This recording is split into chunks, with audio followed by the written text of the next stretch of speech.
और आज हम बहुत ही इम्पोर्टेंट टॉपिक डिस्कस करेंगे जो कि रिलेटेड रहेगा ट्रांसफार्मर से। तो एक हम मान लेते हैं कि 315 केवीए का किलो वोल्ट एम्पियर का एक ट्रांसफार्मर हमारे पास है, तो हम उस पर कितना लोड लगा सकते हैं यही हमें कैलकुलेट करना है।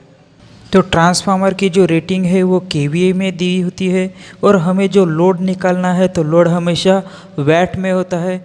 तो हमें क्या करना पड़ेगा, जो ये केवीए है इस केवीए को सबसे पहले कन्वर्ट करना पड़ेगा किलो वैट में। तो हमने यहाँ पे लिख भी लिया, जैसे स्टेप वाइज चलते हैं ताकि समझने में आसानी हो। तो ये केवीए है, तो केवीए को हमें सबसे पहले कन्वर्ट करना है किलो वैट में। तो किलो वैट में कन्वर्ट करने के लिए हमारे पास एक फार्मूला है, जैसे एक ट्रायंगल हम बना लेते हैं ताकि परमानेंटली हमें याद रह जाए। KVA into cos phi Ohm's का ट्रायंगल बनाते हैं, उसी तरह से यहाँ पे एक ट्रायंगल है। तो किलोवाट अगर निकालना है तो केवीए इंटू कॉस फाई मतलब यही हो गया हमारा पावर फैक्टर। और जो भी एसी सप्लाई है ट्रांसफार्मर है तो उसमें हम कैलकुलेशन करते समय पावर फैक्टर 0.8 कंसिडर करते हैं। तो केवीए निकालना है तो इनका गुना करेंगे, पावर फैक्टर अगर निकालना है तो किलोवाट डिवाइडेड बाय केवीए करेंगे, केवीए अगर निकालना है तो kilowatt divided by power factor करेंगे, कॉस फाई करेंगे। तो अब हमें केवीए का कन्वर्ट करना है किलोवाट में। तो केवीए हमारे पास दी हुई है 315 एम्पियर, उसके बाद में किलोवाट हमें निकालना है और जो पावर फैक्टर है मतलब कॉस फाई है ये हम कंसिडर करते हैं 0.8। अब हमें यहाँ से KW निकालना इजी हो गया है, तो KW के लिए हम करेंगे KVA इंटू कॉस फाई। अब KVA की वैल्यू हमें पता है 315 KVA है और कॉस फाई को हम 0.8 कंसिडर करते हैं।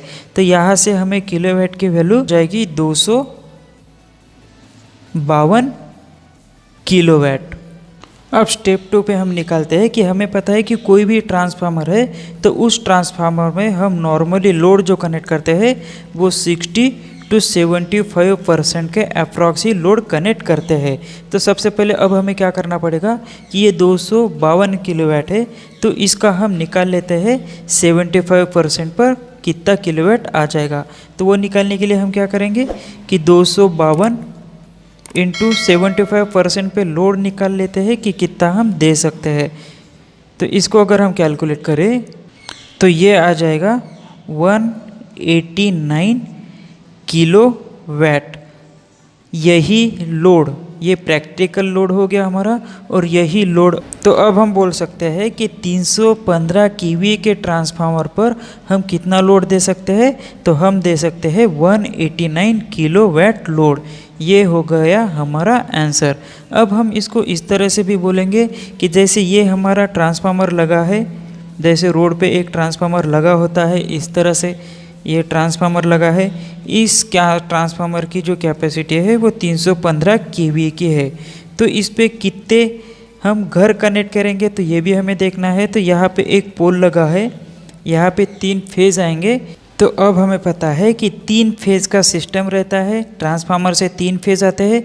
जहाँ पे 3 फेज की ज़रूरत है वहाँ पे हम 3 फेज कनेक्ट करते हैं और जहाँ पे सिंगल फेज की ज़रूरत है वहाँ पे 3 फेज और साथ में एक न्यूट्रल भी होता है।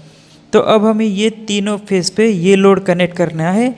तो हम हमेशा ट्रांसफार्मर का जो सिस्टम है वो बैलेंस रखते हैं। अगर अनबैलेंस हो गया तो ये न्यूट्रल से करंट फ्लो होगा, तो इसीलिए हम इस सिस्टम का जो लोड है वो बैलेंस रखते हैं। अब बैलेंस रखना है तो इसके लिए हम क्या करेंगे कि 189 डिवाइडेड बाय 3 कर देंगे। तो 189 डिवाइडेड बाय अगर 3 कर दे तो इसका आंसर आ जाएगा 63 किलोवाट। अब ये 63 किलोवाट मतलब आर फेज पे जो हम किलोवाट टोटल कनेक्ट करेंगे वो रहेगा 63 किलोवाट। उसी तरह से वाई फेज पे जब कनेक्ट करेंगे तो वो भी रहेगा 63 किलोवाट और बी फेज पे जब कनेक्ट करेंगे तो वो भी रहेगा 63 किलोवाट। अगर हम इन दोनों को तीनों को भी जोड़ दें तो ये आ जाएगा हमारा 189 किलोवाट। तो इससे हम ये बोल सकते हैं कि नॉर्मल हमारा जो घर होता है उस नॉर्मल घर में जो भी एक घर का कनेक्शन है तो एक घर में नॉर्मली 1 किलोवाट का लोड यूज़ होता है।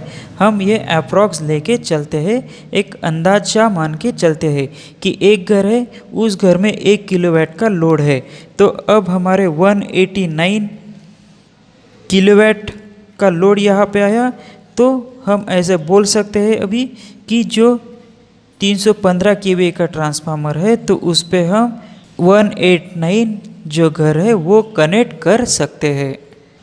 तो इस तरह से अगर 100 kVA का ट्रांसफार्मर अगर है, जैसे हमने यहाँ पे 315 का लिया, तो अगर 100 kVA का ट्रांसफार्मर है तो 100 kVA के ट्रांसफार्मर के लिए हमें क्या करना पड़ेगा, जो kVA की जगह है वो यहाँ पे 100 रख देंगे और उसी तरह से हम कैलकुलेट करते जाएंगे। तो हमें सिर्फ इस पूरे प्रॉब्लम को सॉल्व करने के लिए ये फार्मूला याद रहना ज़रूरी है, जो कि हमने यहाँ पे इसको लिखा है। तो इस फार्मूले के साथ हम इसको इजीली लिख सकते हैं। ये जैसे किलोवाट है, यहाँ पे ये किलोवाट है, तो kilowatt equal to KVA into cos phi, इसको सॉल्व करेंगे तो हमें ये मिल गया। अब जो भी ट्रांसफार्मर है उसको हम फुल लोड नहीं देते। क्यों नहीं देते? क्योंकि उसमें हीटिंग प्रॉब्लम आएगा, हीटिंग प्रॉब्लम की वजह से उसका मेंटेनेंस बढ़ेगा, मेंटेनेंस बढ़ेगा तो उसका खर्चा बढ़ेगा, खर्चा बढ़ेगा तो हमारे पूरे डिस्ट्रीब्यूशन सिस्टम का इफ़िशियंसी कम हो जाएगी। तो ये सब चीज़ें को ध्यान में रखते हुए हम जो ट्रांसफार्मर पे लोड है वो 60 to 75 अप्रॉक्स लोड रखते हैं। लेकिन इमरजेंसी में हमें लोड बढ़ाना है तो हम उस लोड को बढ़ा भी सकते हैं। लेकिन जो 315 का ट्रांसफार्मर है तो नॉर्मल कंडीशन उस ट्रांसफार्मर की 189 किलोवाट होती है। अगर एक घर में 1 किलोवाट पकड़ के चले तो हम उसमें 189 घर कनेक्ट कर सकते हैं। तो ये हो गया हमारा आंसर। और इस टाइप के क्वेश्चन इंटरव्यू में भी आपको देखने को मिलेंगे या तो फिर कभी क्वेश्चन एग्ज़ाम में भी देखने को मिलेंगे। सो फ्रेंड्स, आज के लिए इतना ही। Thank you for watching this. See you next time.